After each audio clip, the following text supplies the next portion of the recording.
قد أهله بالصيام وأطل مصعدا أهلا وخلا ليته في كل حين. رمضان قد أهل بالصيام وأطل مصعدا أهلا وخلا ليته في كل حين. رمضان قد أهل بالصيام وأطل.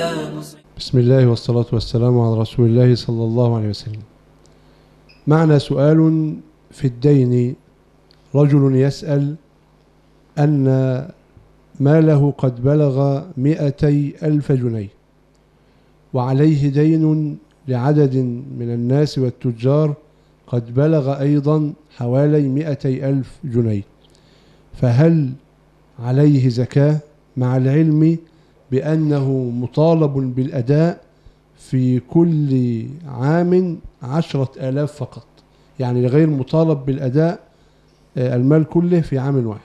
أفتونا جزاكم الله خير. هذه المسألة من المسائل التي وقع الخلاف فيها بين أهل العلم، وهي الإنسان المدين الذي يمتلك مالا ولكن عليه دين، إما أن يستغرق الدين المال كله، أو أن الدين هو جزء من رأس ماله، بمعنى أن رجلا مدين ب50,000 ومعه 100,000، فهل يزكي 100 كاملة أو أن يخصم 50 من 100 فيزكي عن 50؟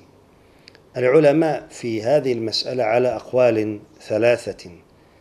القول الأول أنه يخصم الدين الذي عليه من جملة ماله، فلو فرض أنه مدين ب50 وعنده 100 فيزكي 50,000، وإن كانت عليه 100 ومعه 100 فإن 100 المدين فيها تستغرق المال فليس عليه شيء.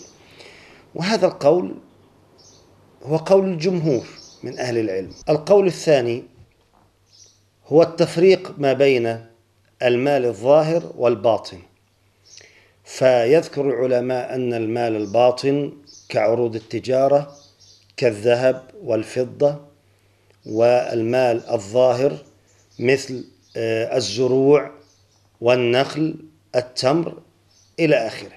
هم يفرقون، فقالوا يزكي المال الظاهر وليس عليه أن يزكي المال الباطن. القول الثالث وهو ما اختاره شيخ الإسلام ابن تيمية رحمه الله تعالى، وذهب إليه جماعة من المحققين فيما أذكر الإمام الشوكاني، ومن المعاصرين فتوى اللجنة الدائمة للإفتاء في المملكة العربية السعودية، وعلى رأسهم العلامة الشيخ سماحة الشيخ بن باز رحمة الله تعالى عليه، والعلامة الشيخ محمد بن صالح العثيمين، أنه لا التفات إلى الدين الذي عليه، وأن عليه أن يزكي المال الذي معه. واستدل أصحاب هذا القول بأن الله سبحانه وتعالى قال في كتابه الكريم: خذ من أموالهم صدقة تطهرهم وتزكيهم بها، والمال الذي بين يديه هو ماله وعليه أن يخرج الزكاة فيه. ولم يفصل رب العزة تبارك وتعالى ولم يستثني إلا أن يكون عليه شيء.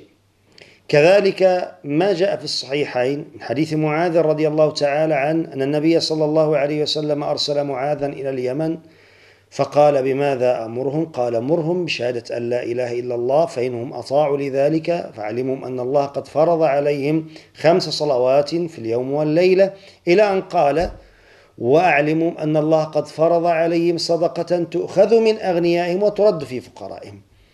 ولم يقل صلى الله عليه وسلم، ولم يستثني الذين عليهم الديون أن يقسموا تلك الديون من أموالهم. أضف إلى ذلك أن النبي صلى الله عليه وسلم كان يرسل العمال الذين يقومون بجباية الأموال، ولا أعلم دليلا فيه أنه صلى الله عليه وسلم أمر أو أخبرهم أو أمرهم أن يستفصلوا المزكين ما الذي عليهم، بحيث أنه يخصم الدين الذي على المزكي من جملة ماله، وترك الاستفصال أو تأخير البيان عن وقت الحاجة لا يجوز.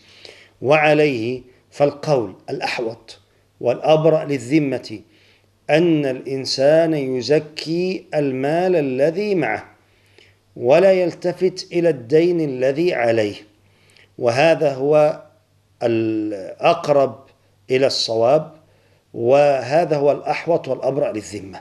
لكن أزيد تفصيلا، وقد ذكره جماعة أهل العلم كذلك، أن هذا يرجع أيضا إلى بعض الناس، فمن الناس من قد لا يستطيع ونفسه ليست سخية بذلك ولا يستطيع أن يزكي المال الذي معه وعليه من الديون ما قد يستغرق المال الذي معه أو يزيد، فهذا لا بأس أن يعمل بما ذهب إليه جمهور العلماء.